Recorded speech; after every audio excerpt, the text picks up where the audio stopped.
This is an absolute nightmare. This is an apocalyptic movie. There's no way to assess really the magnitude of this situation. California leads the nation in environmental stewardship. I'm not going to give that up, but one thing I won't give into is delay.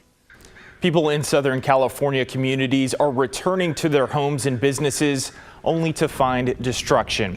Some are vowing to rebuild, and today California Governor Gavin Newsom signed an executive order cutting red tape.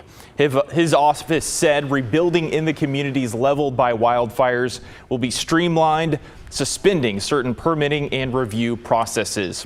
Red flag warnings are up across the Los Angeles area through Wednesday. Powerful winds are expected to return overnight with gusts of up to 30 to 50 miles per hour in coastal areas and up to 70 miles per hour in the mountains of Los Angeles and Ventura counties.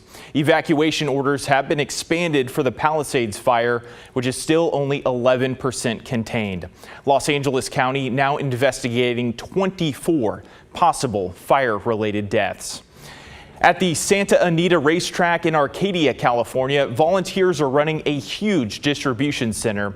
The site is packed with needed supplies that have been donated to help the thousands of evacuees, some now homeless and displaced by the fires. One volunteer came all the way from Texas to help out.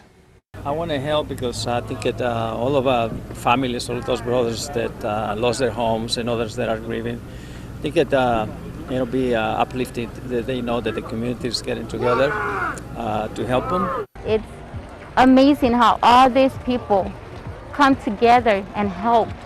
People that you don't even know, but we're a family. To God, we're all the same.